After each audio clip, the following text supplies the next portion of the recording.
Greetings, friends of liberty. Not a few years past, visiting distant relatives near Loughborough, Leicestershire, Marguerite and I decided one fine June morning, feeling yet fatigued from our travels, not to ride, but take the carriage along the road into the countryside. After a quarter hour, we passed a magnificent estate, with all manner of sheep, cattle and horse in pastures large and small, divided by fences. Alighting from the carriage, with Marguerite on one hand and my fine cheroot in the other, she having generously allowed it, and even taken a few puffs herself in the carriage, we approached the pasture and in the distance saw a man on horseback slowly arriving, he soon introducing himself as Robert Bakewell. His estate, of which he held the tenancy, comprised 440 acres. As we conversed, our good gentleman astonished us, both with his knowledge of animal husbandry and his extraordinary assortment of livestock, many of which he himself had bred. They numbered over 600 horse, 400 sheep, and 500 cattle. Amongst the sheep, through many years of selective inbreeding, his own breed, called the New Leicestershire, improving on the native Lincoln long wool, already a fine breed. However, his possessed an even more lustrous coat, with long luxurious strands, so superior that farmers the world over purchase his stock. Amongst the cattle, he consistently bred for increased muscle and weight, thus achieving, with his longhorns, a 1/2-fold increase. Even with horses, he became known for his tall, improved black cart horse, a type of trot horse. I told him straight away that, given his success with livestock, we must find some humans for him to breed as well. He no doubt capable of improving our stock. Perhaps, if he wanted a challenge, he might start with the Welsh. Now, if we turn to the issue of innovations, whether agricultural or mechanical, in your own 21st century, we find today the book How Innovation Works by science writer and until recently member of the House of Lords, Matt Ridley. Ridley, author among others of The Rational Optimist, How Prosperity Evolves, The Evolution of Everything, How New Ideas Emerge, and Viral, The Search for the Origin of COVID-19, here not only chronicles some of the more famous instances of innovation throughout human history, but also offers his own perspective on many related issues. Ridley begins, after briefly citing economist Deirdre McCloskey's argument that innovationism was the cause of the Industrial Revolution, to which I shall return later, with his first example, now ubiquitous, of sliced bread. He says, looking back, it is obvious that someone would invent a way of automatically pre-slicing bread to make uniform sandwiches.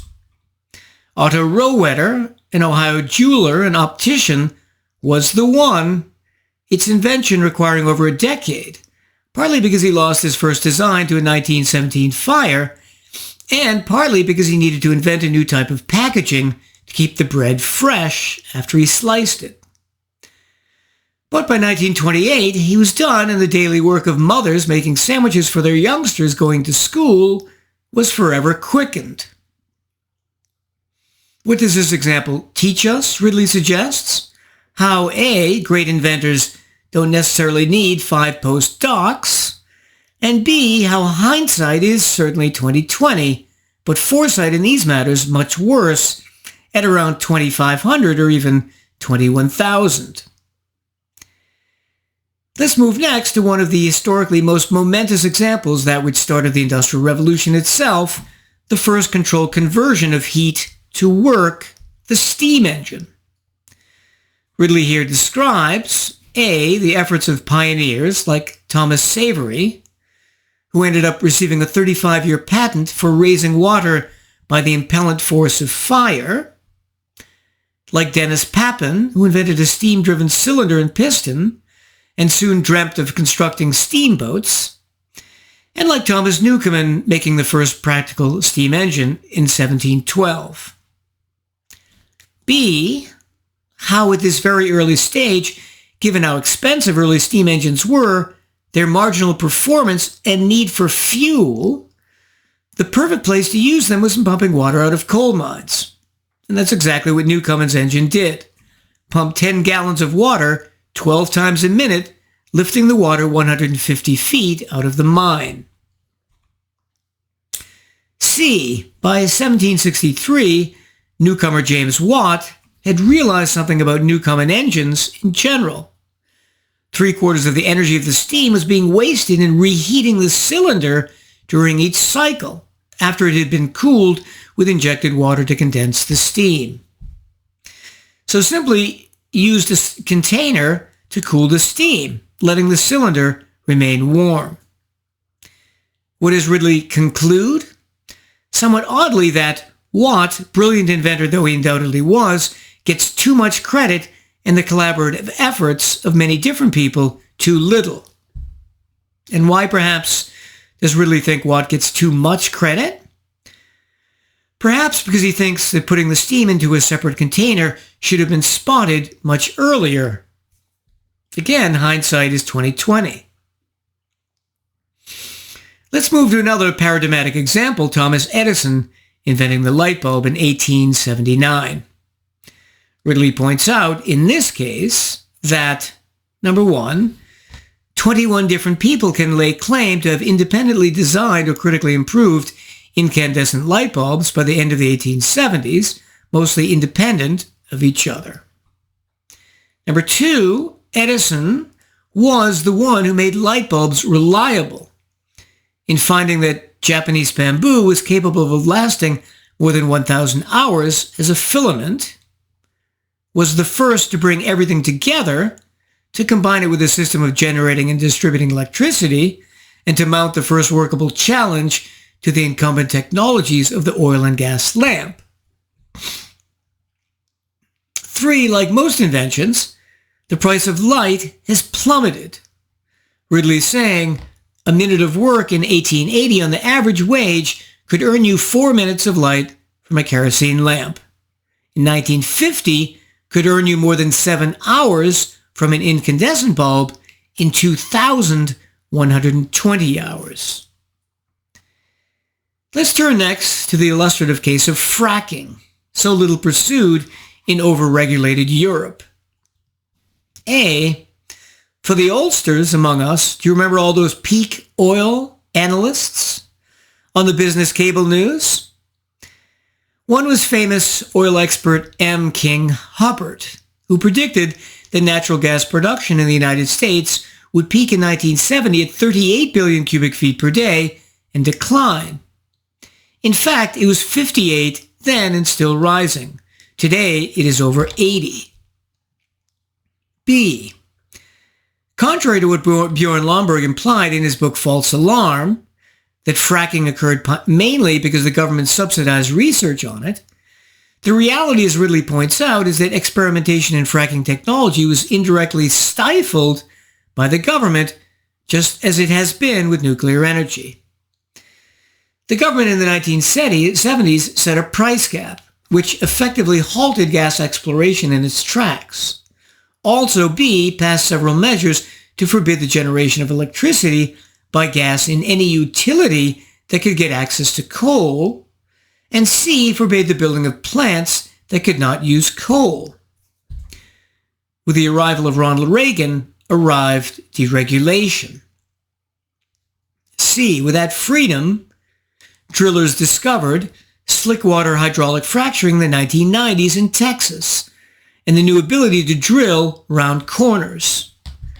All this was used, for example, by George Mitchell, the founder of Mitchell Energy, and one of his drilling engineers, Nick Steinsberger, who by 1997 had discovered the unique mixture of chemicals injected into previously unproductive shale rock would produce enormous amounts of oil and gas for months on end.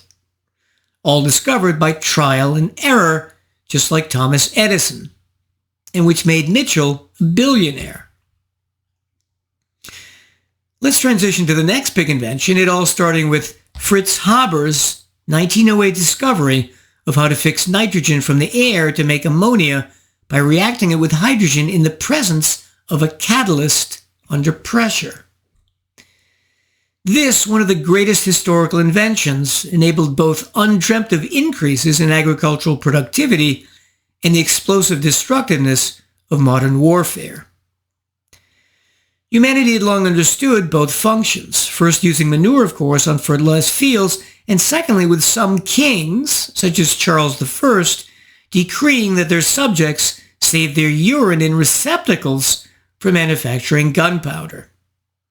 In the 19th century, once the huge 100-foot thick accumulations of seabird dung were discovered on various islands off the coast of South America and Africa, Western nations had quickly acted to bring these century-old accumulations both to their fields and armaments factories.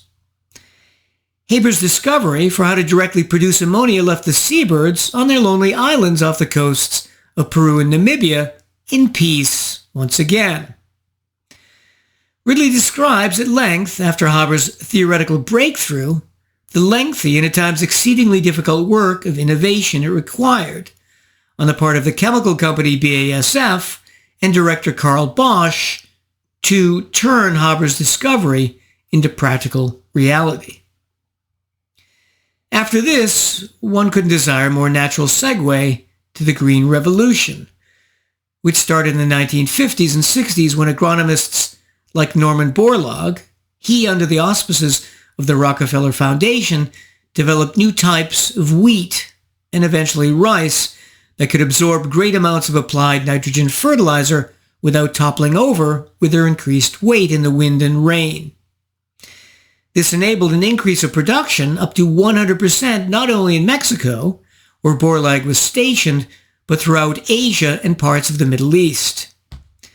Ridley details the historical process by which the Green Revolution occurred, starting with hybrids of various short wheat strains in Japan in 1917, to the testing of dwarf wheat in the U.S. at Washington State in the 40s, to Borlaug in Mexico, whose new strains revolutionized yields and then spread to India and Pakistan. The likelihood was this increased agricultural productivity saved hundreds of millions of lives because Asia during this time was experiencing a population boom but had no real way to feed all those new mouths.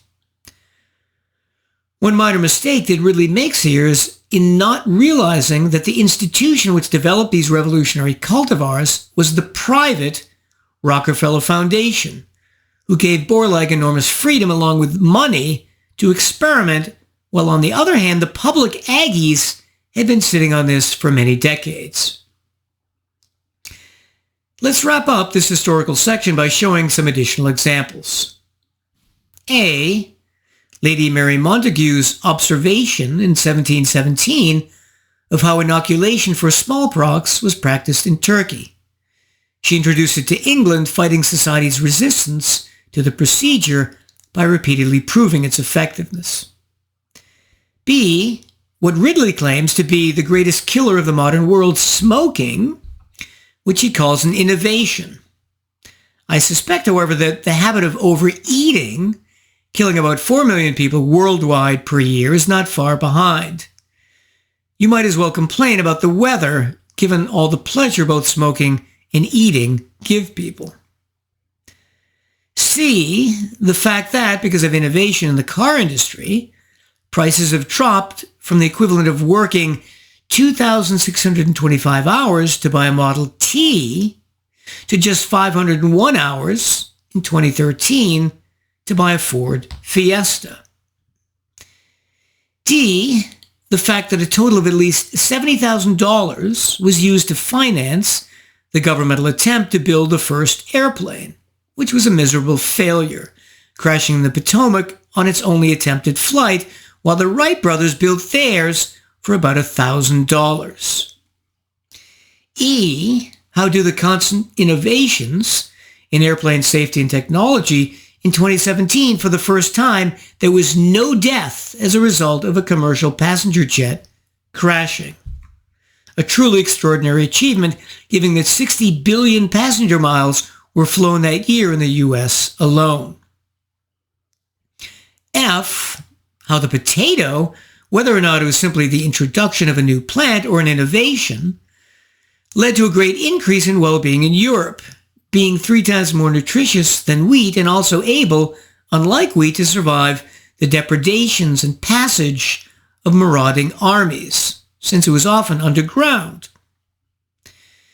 G, how the brilliant and brilliantly simple invention of corrugated iron sheeting, the wave and the shape making it stronger, has offered shelter to so many millions of people living in poor developing countries and in Australia.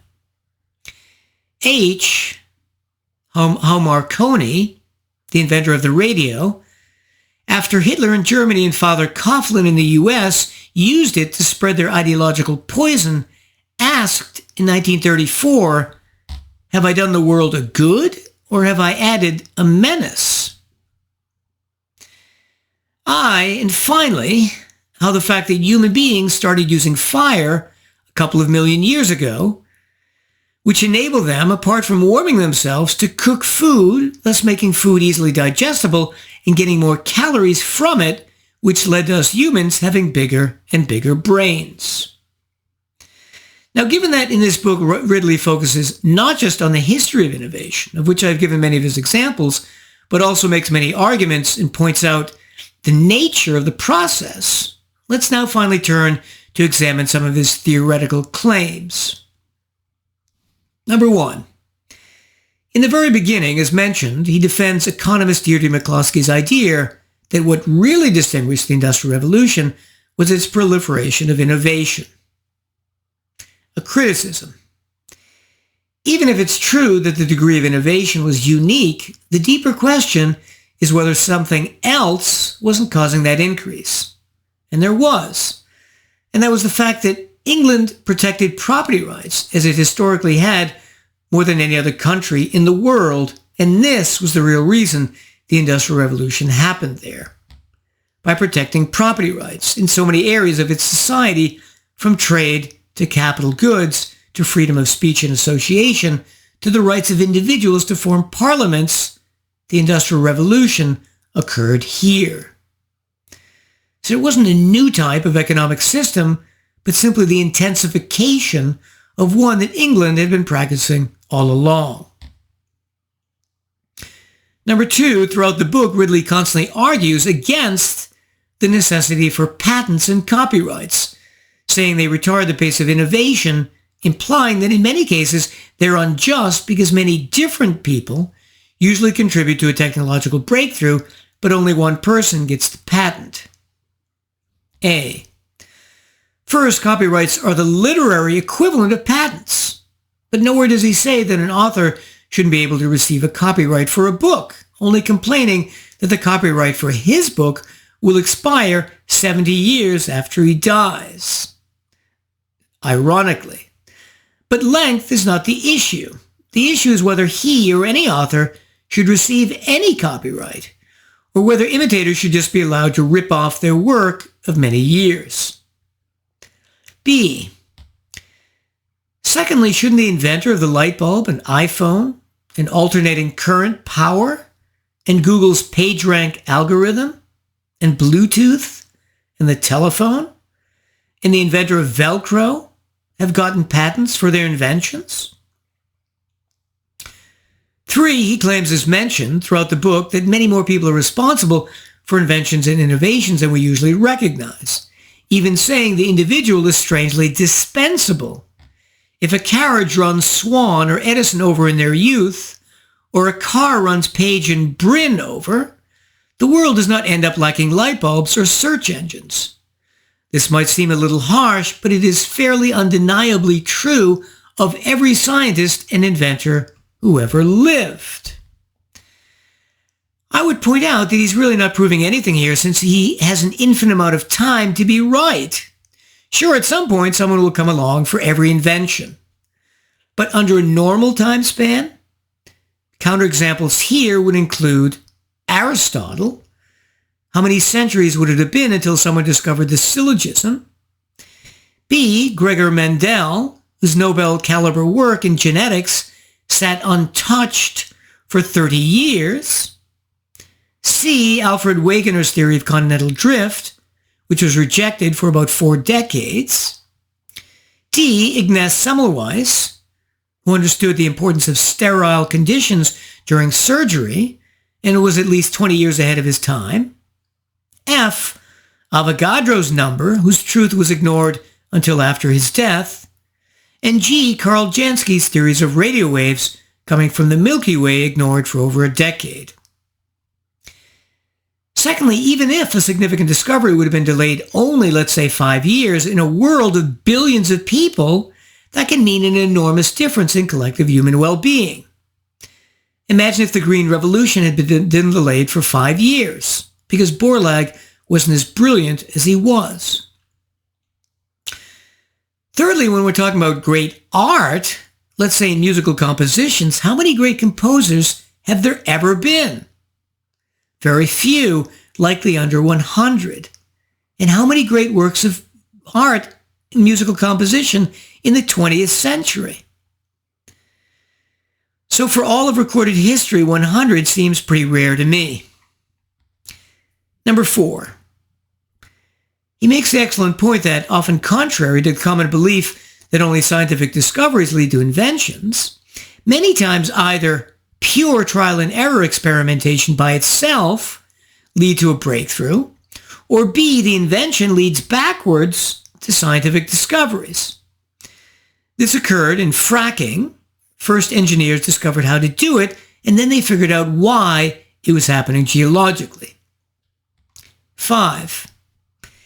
He remarks over and over again how the process of governmental regulation stifles or destroys technological progress, thus illustrating why A, new nuclear technologies aren't allowed to be tested, B, how banning vaping has led to black market products with harmful additives being used, injuring smokers, C, how cell phones astonishingly simply weren't allowed to be developed for many decades by the FCC, and D, how Greenpeace is using the regulatory process, which incorporates the silly precautionary principle, to prevent the introduction in developing countries of golden rice, which contains beta-carotene, which could prevent hundreds of thousands of children yearly from going blind.